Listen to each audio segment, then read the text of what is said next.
You ever hear about the werewolf case that actually had a sheriff's department in Georgia scared to go into the woods? This happened in Talbot County back in 1993, and it's one of the only documented times police officially logged multiple attacks by what locals called a creature that walked like a man, but wasn't human. It started in early November. Farmers started calling 911, saying something was slaughtering their livestock, tearing through barbed wire fences, leaving entire fields covered in blood. But here's the catch. Whatever was doing it was walking on two legs. Deputies found paw prints, huge ones, over a foot long. They were too long, too spaced out. And they only appeared in pairs, like a human walking upright. At first everyone laughed it off. "You caught the Georgia werewolf," one dispatcher joked. That joke stopped real quick when a man almost died. November 14th. A guy named Kevin Holman was driving home from work around 2 a.m. Something big ran across the road. He swerved, crashed into a ditch. His truck was totaled, but he was fine until he stepped out to check the damage. That's when it attacked. Out. He said he heard breathing, then growling. Then something knocked him flat on his back, bit his shoulder, and raked his chest open with claws. He stabbed it with a pocket knife, and it screamed like a person. It's not a dog, not a bear. Ran off on two legs.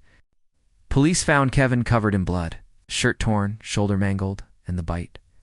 Forensic experts said it didn't match any known animal in the region. It was wide, human-like, but the spacing of the teeth was impossible.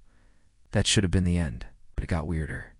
A week later, two teenagers set up a camcorder in their backyard.